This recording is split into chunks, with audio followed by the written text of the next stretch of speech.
That's you know, more than enough respect. I know you're public enemy number one, but this is a tough one. Gideon's got to get ready after that last one. He's got to rest up, hydrate. You never know if it could be the same thing, but we are going to be loading into the draft here, game number 2. We'll see how things fall into place. Homeboy's going to be on the blue. We have DEVU on the red. Draft-wise, 1-1 being taken out. Nolan. I'm wondering, too, if one of these teams wants to take out the Faramis. Yes, I actually would want to say that. I think the Faramis should be the ban for Homeboys. This is not the first time that Sunset Lover was phenomenal with the Faramis. Even if you look at their qualifier for M5, it was one of the heroes that Sunset Lover plays a lot. So I'm actually very much surprised that Homeboys let it through. And I believe that it was the biggest problem in that previous game, especially when you see DEVU ban the Lilia on their 3rd ban. Yeah. It made a lot of sense. So maybe instead of the Angela for Homeboys, it should be the Faramis. It would be an interesting adjustment, right? But I feel like at least for the homeboys, what's the takeaway from game number 1? Because it's like you start building upon the things that you learn from the previous games, and I feel like to a certain extent, game number 1 is like, oh boys, kind of unlucky. Don't worry, let's move on. Yeah. Wow, they banned the Baksha instead. They may be eyeing for the Faramis, so DEVU, they will not ban Lilia this time. That's what is going to happen. Perhaps what they will be banning probably might be Bruno, in fact. Or no, they pick it up themselves. So, yeah, I don't think it's either the Lilia or the Faramis. I think both of those mages will be open. We'll see if they're open. Again, last ban here for the first phase coming out in just a bit from DEVU. Also makes me wonder, too, with the Baksha ban, like maybe, I don't know if Homeboys actually wants to do this, but pick up an Angela or go opt for some of the healing heroes, you know, that healing meta that we saw so much of before.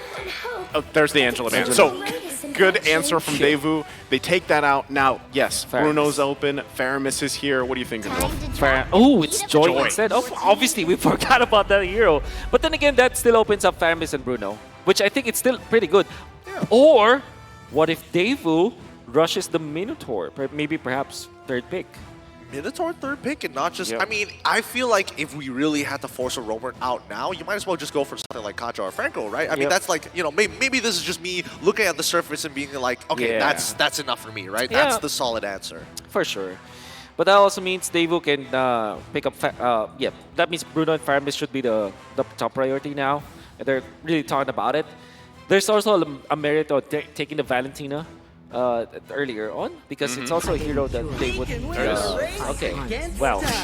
That works. So is this Faramis just going on the other side? You know, like, is that the sure answer, or do you still wait? Because so far, too, you know, something I've been personally happy with is seeing Gord pop up, right? Obviously, usually an answer, even when Valentina is there, right, to handle that into that situation. Not sure if you really want to go that, because, again, playstyle, considering the playstyles here, and even from the previous game, that's one of the downsides of Gord, right? You really have to play from a distance, and you're very susceptible to, you know, all these different angles. Yeah, I wanted to say that maybe they take Faramis, Terizla for sure, Terizla. But now, I think DEVU might really just get the Minotaur. It's so weird, right? Because I'm saying that typically that's the Franco, that's the Kaja that you answer against this Joy.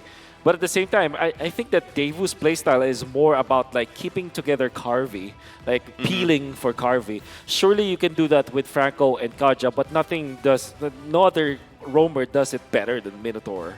And at the same time, okay,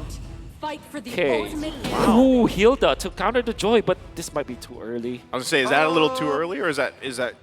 I don't mind it, because both Joy and Terizla have already been shown for the side of Homeboys, right? So in terms of quote-unquote flexibility here, I don't see Terizla going into the jungle anytime soon, right? Or being flexed into any other role. So at least, you know, it's like, okay, we're going to harass you. Let's see what the response is in the bans. Yeah.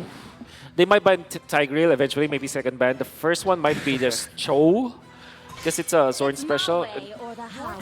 Understandably, because they don't have the best dive. As soon as Gideon said that, I was like, did I recall in the wild card there was a Terizla? You know, I'm so I'm just going to pretend. No, I totally didn't see it there. So, you know, going back to it again, Ixia is going to be banned out here. Obviously, gold lane still left up for grabs for Homeboys. We'll see how they want to kind of navigate this, knowing that, yes, you are against a Bruno. We saw the Brody in the previous game, and, you know, even with this lineup, okay, they don't take out another gold laner, they take out the world. Yep. Okay, what do you ban? You ban maybe Martis for Homeboys, and if you're doing your research, you would see that DEVU actually has one assassin jungler, which is the Lancelot.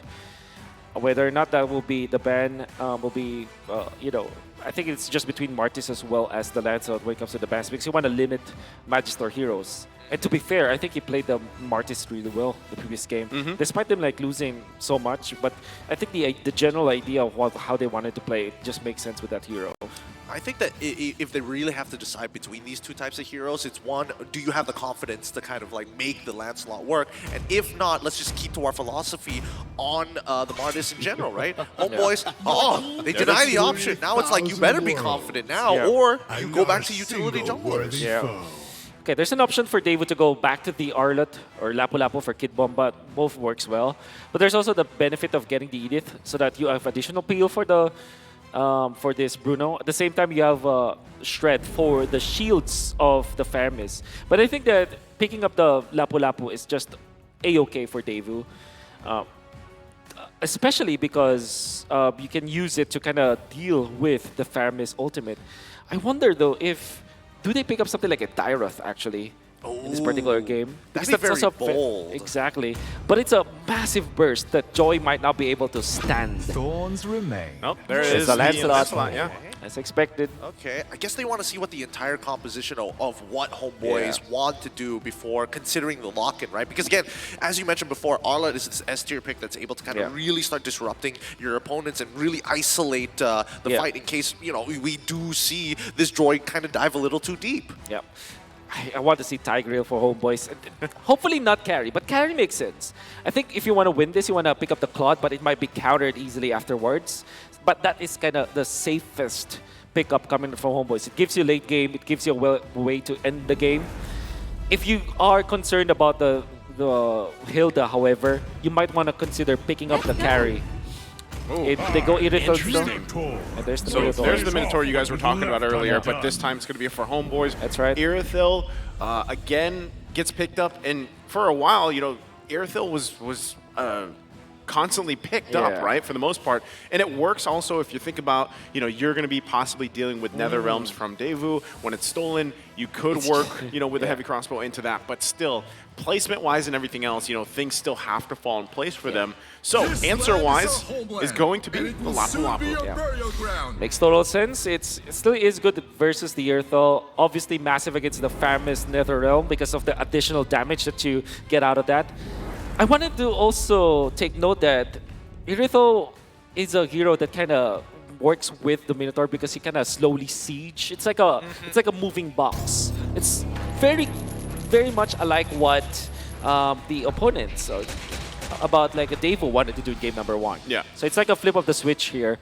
Whereas DEVU, they are going to be relying on their early game invades. How good is Sawa with a Hilda? Because Sawa is phenomenal with setup heroes, but with a different category. It's like it's a pocket strategy. It's a invasion kind of hero. Is he actually good at it? Yeah, I think we have to see if he's able to actually put the pressure on, you know, where he needs to, and also at the same time peel, or is he going to be more aggressive? That's always the question with this Hilda. But now we'll see it all unfold once again. Heading into the Land of Dawn, game number 2 here. It's up to the match point for DEVU. Can Homeboys turn it around?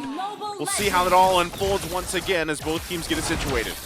All right, Homeboy's going to be starting on their purple buff side of the map, and DEVU going to be on the same top side.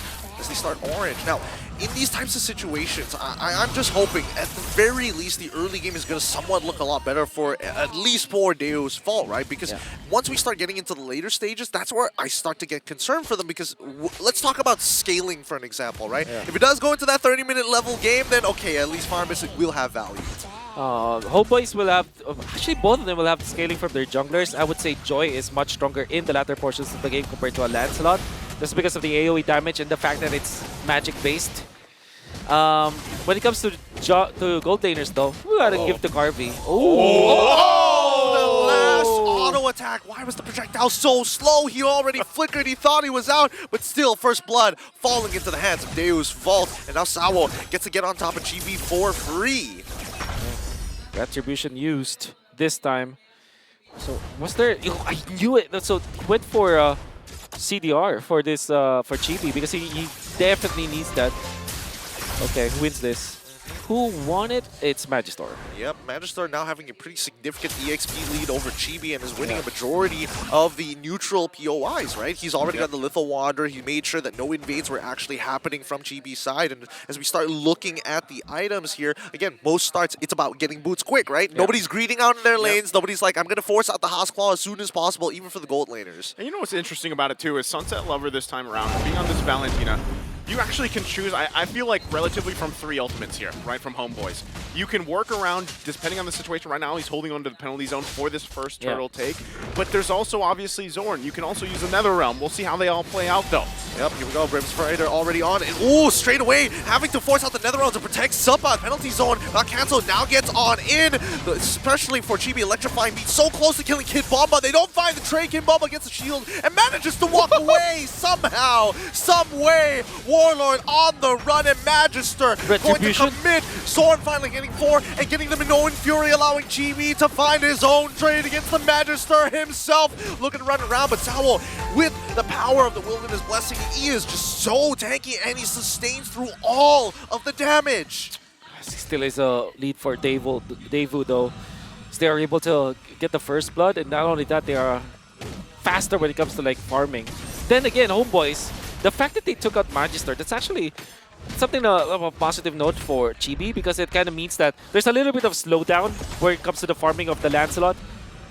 I would still feel that early game belongs to the Lancelot though, because he's way faster farming. But Chibi, any kill that he gets in the first 8 minutes of the game, that's golden. Yeah, not only that, but also the hard part here for DEVU is really finding out where's our entry points, right? Obviously, Sawo's going to be jumping around. You also have Kid Bomba doing the same thing, but really, you know, that's extra work, right? It takes extra finesse even for Magister to pull off this Lancelot once again until you have the gold laners battling it out. But that's why even right now, oh, hold on, top side. Should be fine, but Turtle going for it. Yep, it's going to be a 50-50 here. Magister has a significant advantage. And yep, Thorn Rose straight away into the Retribution, securing the very first Turtle, but now a committed fight as Sawo gets right on top of Warlord. Perfect execution, straight into it with Kid Bomba to finish off the kill. Penalty zone came a little late, but with the iframe, it's just too much. Chibi able to dash away just in time. And with the losing lane on top side, things are not looking good for the Homeboys here. Harvey is going to get some damage down, but luckily, with the explosive crossbow, able to clear up those waves just in time. That'd be pretty good. We're pretty comfortable for DEVU actually. And on a very good spot where they have the early game headed to them. And Sawo didn't even have to like invade. Now he's very tanky and there's no one that can punch him. See? And up Kid Bomba. Very early invade. Yeah, he's going straight for it, right? With the assist he has and with the Festival of Blood, he sets it up to get on top of Warlord. Penalty zone on top of Kid Bomba so far. Sunset Lover is out of there, but that's going to be a trade. Kid Bomba sacrificing his life and maybe even a second kill falling into the hands of the Homeboys. It's going to go over to Subbot, and Sawo continue to put some work into Zorn, but that motivational roar is just keeping him topped up. Nevertheless, they were able to invade it and get the purple buff. So I think that's a lot of like... obviously, losing Kid Bomba is like the mistake there for the DEVU. Yeah. They will lose a lot of like tempo because of that play. However, the fact that they took out another purple buff from the Joy, it kind of just expands the lead for Magister, who went it for War Axe. Interesting. All right, now Chibi, he's getting chunked out by Sawo. Sawo's damage is still relevant in this stage of the game as Kid Bomba wants to get back in on top of Warlord. Gets canceled out, manages to land the stun. instantly. Beautiful. Warlord just did not want to commit with the ult. He's like, all right, just take my life. It's fine. Yeah, there's a lot of skirmishes happening here, right? And really, it's a pendulum between the both of these teams. But right now, still Chibi just trying to hold down that mid lane. Good spacing so far. Magister still level ahead, and finally the Starlium Scythe is complete. Topside, however, this is it's starting to get really dangerous, right? We are starting to see Deo's Vault actually get a significant lead, especially in the early game. Man, it's so intense, man. And I gotta say, DEVU are already taking their check boxes when it comes to like their win condition. It's gonna be up to Homeboys and how they are able to use Ryzel.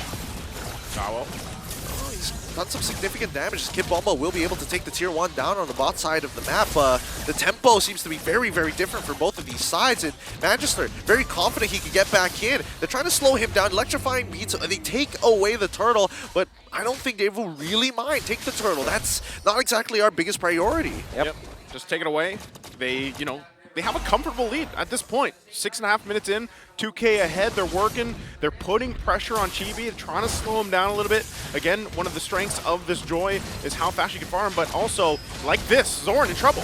Yep. Minoan Fury is going to get committed. The Sunset Lover tries to get on top of Ryzel. The penalty zone. Kid Bomba, in the meantime, we're going to chunk out Zorn. No Flicker, no Minoan Fury. Yeah, man, this guy's good. I think Kid Bomba with his Lapu Lapu, catching up steam. I think, especially with how he performed yesterday against Geek Fam, and now proving it again that it's not like just a fluke. Yeah. Now he's actually in control of the game, back-to-back games. And look at how aggressive he is. This Lapu Lapu should have been banned out by Homeboys, and especially because they rocked the Faramis. But now, they will have to deal with it. I think until the latter portions of the game, Kid Bomba will have a lot of impact. They've made the choice, basically, to deal with the bomb. Yeah, exactly. And that's what's happening, and that's how he plays this Lapu Lapu. I love to see him play it this style and this aggressive. He's just got to make sure at the same time, he doesn't get overzealous later on in the game and cause, that disadvantage for DEVU with the lead that they have. But so far, everything's kind of fallen into place here. And if you notice as well, Sunset Lover, for the most part, majority of these ultimates, is that penalty zone. So even just to keep Chibi at bay, to kind of slow him down and let, Magister to work around the map and for the rest of the team to do things that they want to do to get that advantage in terms of space or resources like the buff.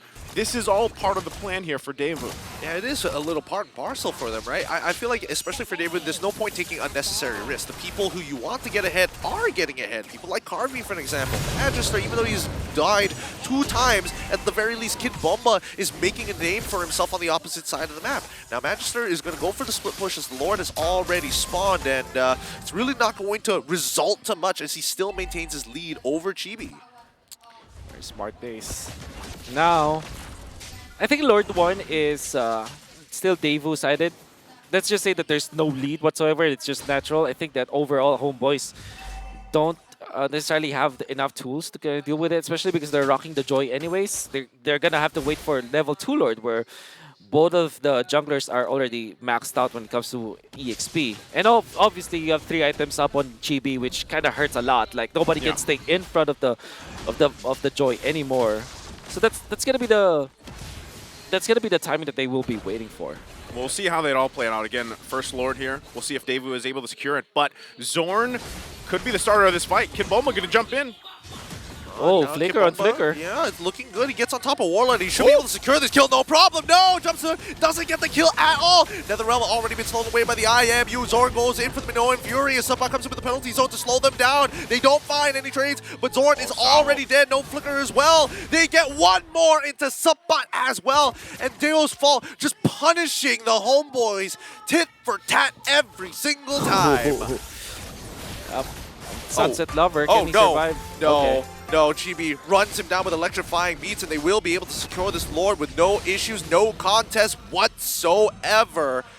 Ryzel's not going to die here, is he? Yeah, I don't think so. That's the turret. I think they're fishing for Chibi.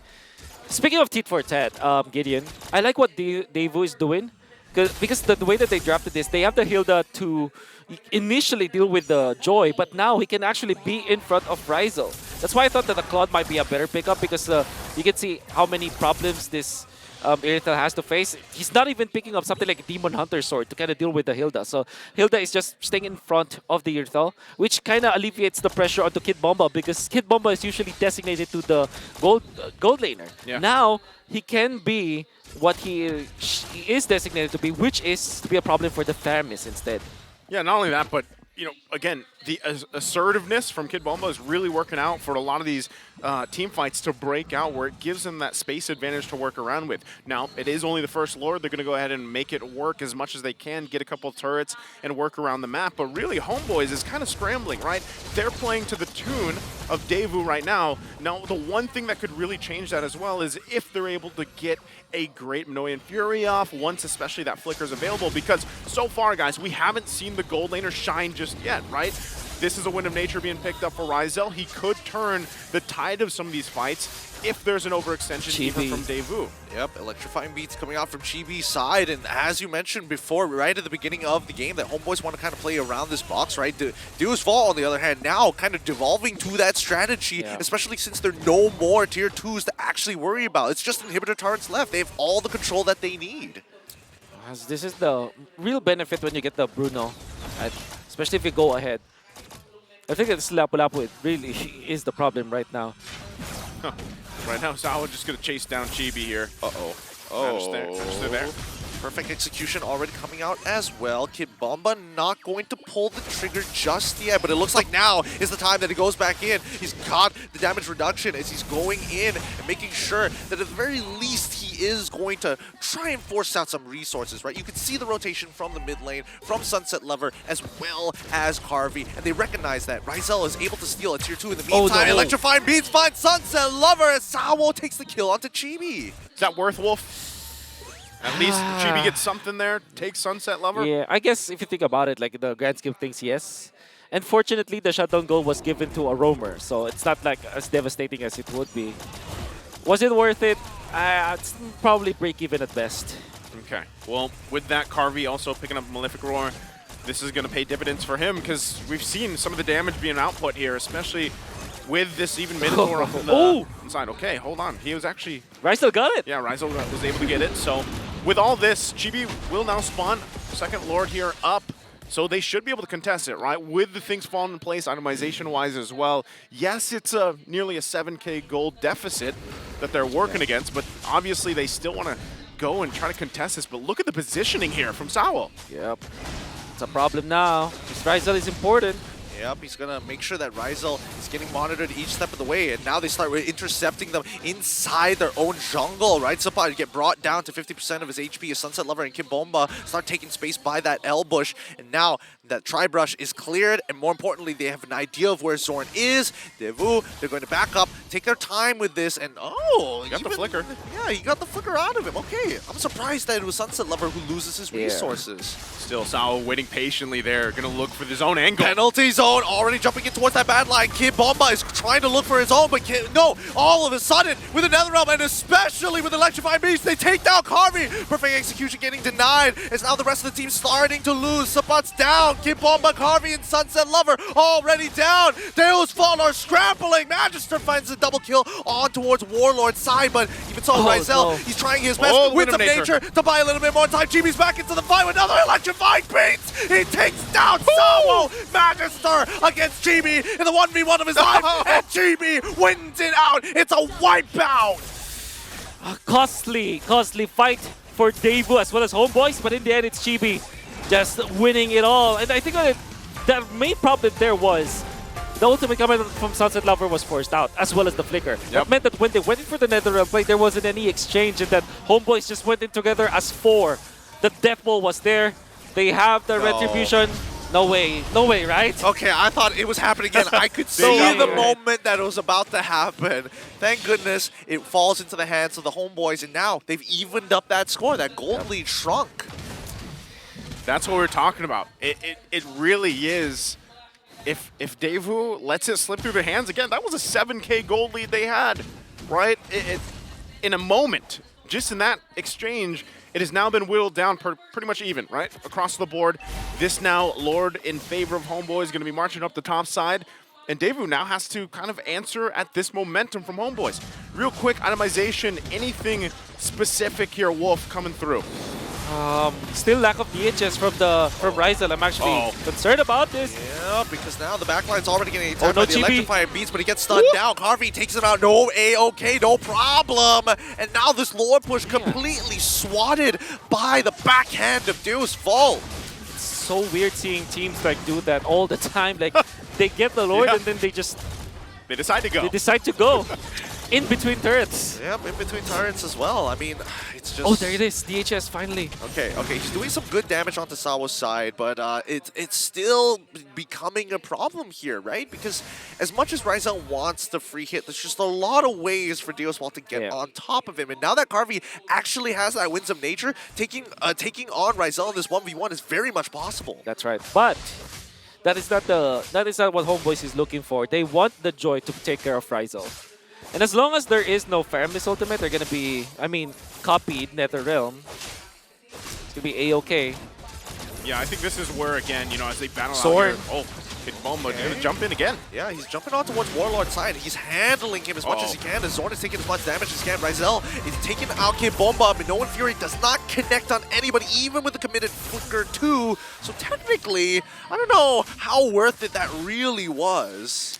Well done, Warlord, actually. Yeah. He gets out. Good thing that he got out. Again, this is going back to what I said earlier. It's great when Kim Bomba does that type of stuff, but at one point, it might be at a disadvantage, right? Because you jump in, you expose yourself, you get taken out, and now you're down a member. Yes, Lord is still a little bit of ways. He should be back up for that and everything, but, the longer the game goes, you've got to kind of be disciplined, put that in check, or at least if you obviously do jump in, the rest of the team is there to follow up with you, and really Homeboys just kind of played around that really well. Well, I think the real question is how long can Homeboys kind of keep this up for, right? Last time it was 30 minutes, and eventually Deus Vult was able to edge them out to the very end when it came down to the ultra late stages of the game. So now that with 10 seconds left and the Lord about to spawn, Sunset Lover. what's the preparation, right? What is the key that's going to make the difference? Well, Sunset Lover is going to play a crucial part. What ultimate does he take? Yep. I think the Faramis might be better. NetherRealm. NetherRealm. Okay, here we go. Sawo's already on top of Chibi. He gets chunked down. He's too low. He ends up dying. Ryzel chunks him out. And now with one member down, it's a Zorn. 4v5. Zorn, he gets knocked out by the Lord. He might have to, he doesn't have to do much just yet, but he needs to get topped up. They might just reset this to look for an upcoming fight. But the waves, bot side, not looking very good. Mid gets shoved out. And now Kid Bomba jumps in for the fight. Minoan Fury has already come out as NetherRealm has been popped. And it's starting to move forward. Carvey can only do so much. Minoan Fury knocks up 3. Now the Winds of Nature comes out. Chibi is already taken out. Kid Bomba. Ryzel ends up dying. What a crit. What a fight. Crit. What a fight even. I would think that, I already mentioned like Sunset Lover should copy Faramis ultimate, but it's not the case. They didn't need it. And I think that the problem there was Sepat was already poked down very, very low. And that's a massive, massive player, hero to have in those team fights, because the penalty zone is going to be very important to lock down Carvey, so that now Chibi will be able to take out that Bruno. It's kind of knocks him down. Yeah, they're going to push Zorn back here. He has immortality. All right. I mean, they might just break it here. Electrifying beats have already come out, and that just might be the green light for Deus Vult to start this. Sunset Lover just walking casually. Right, Sawo is dead, and now Magister and as well as Carvey are going to try and rush this down. They're running towards it. Sunset Lover, keep in mind, he's got them in Minoan Fury. He's trying to zone out 3 people at once, while Subban is keeping an eye on the health bar of the Lord. Ryzel's back. Ryzel's back. Yeah, Kid Bomba, he jumps on in, Zorn flickers forward, and jumps on forward, and now with the committed Minoan Fury, NetherRealm pops out. Kid Bomba still looking at Warlord. Sorry, Carvey's chucked out low. They turn things around. Sunset Lover knocks them up for the re-engage, but Chibi doesn't let the Lord reset and takes it under the noses of Deus Vult. What a play there from Homeboys, able to stall that out. Again, Ryzel was gone for a while. They keep from DEVU from actually initiating, and again, that we're in a position to do that. They had their gold laner, but it would have to come down to the Retribution battle. They can't pull it off, and what is the result? Homeboys gets the Lord. Yeah. And also you will have to mind the lanes that Homeboys already set up. The bottom lane naturally pushed, so that's a lot of macro advantage that they were able to get, and then the mid lane will be also taken out. apart from the things that you've said, Naisu, these are the things that Homeboys did perfectly well. And now you're feeling the scaling of their composition. This Joy is going to be a problem. And if you think about it, since they went in for the Hilda stops the Joy in the early game, but in the latter portions, there's no lockdown that can actually take out this Joy. It's going to be rough. Now we're starting to push into the Luminous Lord, crashes into the inhibitor side. Kid Bomba can try his best to clear it and hold back these waves, but look, it's staggered. Supply comes on forward with penalties onto Kid Bomba, and now the Netherrealm was out. GB tries his best to get on top of Carvey. He manages to survive. They're looking for crystals. No more minions. No Fury to disengage the entirety of that team here. Sawwall getting chucked down, and now Ryzel, he's popped out the ball. He's cropped out the explosive crossbows as much as he can as Carvey tops back up. The crits are actually relevant in these fights. They've taken out 2 for 2 so far, and they back up. Successful defense coming up from Deo's Vault. Homeboys just, there's no stopping them, right? There's no leash good enough or no chain strong enough to hold the Malaysians down. Yeah, I mean, they're still going to be playing for forcing this mid turret in. Oh, and there you go. Once again, Supply with the penalty zone, doing it again. Magister with perfect execution gets back out of there, but Sunset Lover is actually kind of low. Ooh, Winter Truncheon purchase just in time as Ryzel able to close things out onto Sunset Lover. Good night for him as the third inhibitor collapses. Homeboys, 21 minutes into the game, 17-16. Now, no inhibitors for Deo's Vault. Well, Magister wanted badly to get that orange buff, but is denied of it. Chibi will now be respawning. Good buy time going up from Homeboys, especially because they took out Sunset Lover, and it's 22 minutes into this game now. So death timers, they're quite massive. Magister doesn't have the immortality as well. And here they go, 3 lanes crashing in. Again, no chain strong enough to hold the Malaysians down. Look, their discipline is fighting. That is, why are you telling us to hold back? There is no reason to hold back this anger, this rage. Sword flickers form and no Fury trying to get on top of Carvey, and now the Electrified Beast chucks him down. Warlord successfully takes him out. Magister using as many dashes and punches to actually survive to clear out these waves, but it's too late. Sawwall is next to fall, and nobody can touch Ryzel as Warlord takes out Sunset as they push this over to a potential game number 3. It's done. Magister, the last remaining member, and Homeboys farming the stats. Crack that crystal. GG, well played for the Homeboys. And after another decisive game, Homeboys able to regroup, recoup, and take us to a game 3 here against DEVU. Can I just say that I wish this was a best-of-7 series? That's...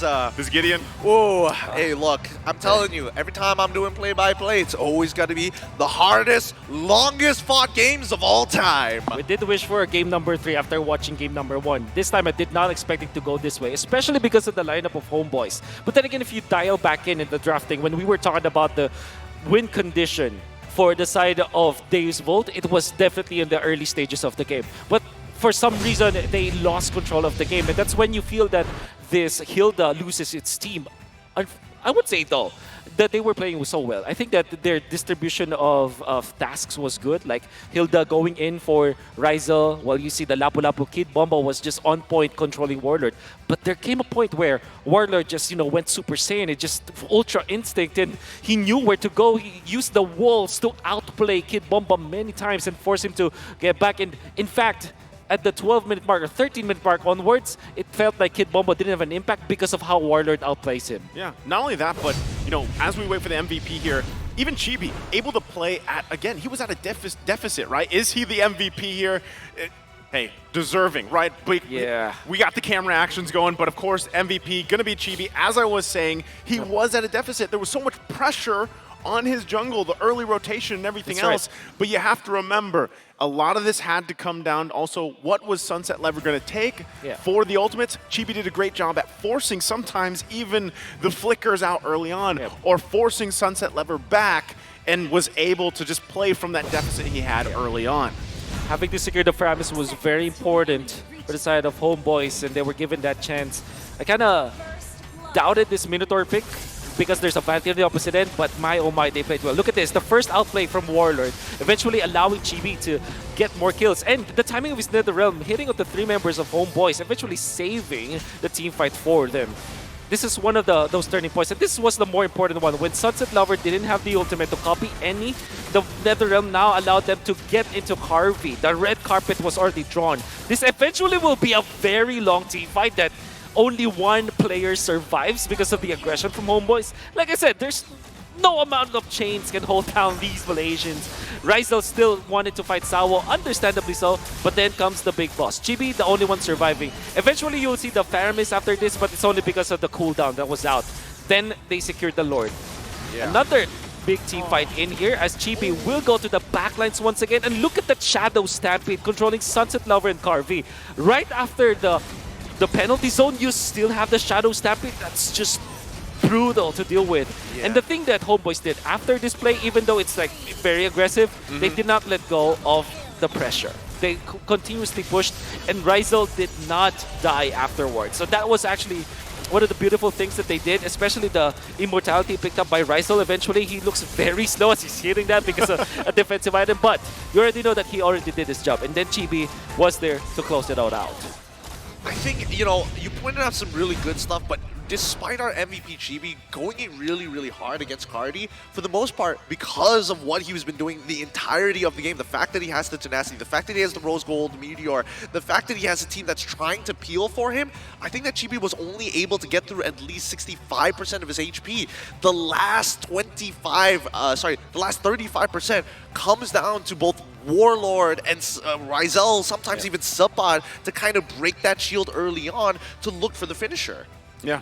Again, things really fell into place for them because at one point they were, what, nearly 7,000 gold behind. They kept things disciplined. They punished some of the early aggression and the mistakes or mispositioning, even if you will, from DEVU, and they were able to get back into this game, of course, and turn things around, and that's where really things fell into place. Even with Rizal, some of those decisive positions that he took early on was able to get key people down, whether it be Carvey or whichever here. But, you know, those things all play a part, and that's why, yes, it was still relatively a longer game than what maybe our average time is, but not as long as the previous one, but still, they got the job done, right? They relatively well with how far they were behind here.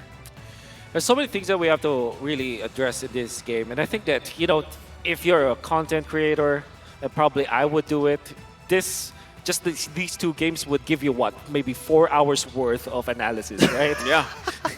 Just the 2 games alone. Yeah, or even like for Clippers out there, like there's so many good moments in this game that if you really like kind of zoom in with a microscope, like at any moment it could have turned for one side or the other if somebody missed an ability or whiffed an ability. Yeah, and just watching these two teams, I just completely forgot that there's like the likes of like veterans like Onyx, AP Brand, Blacklist, right?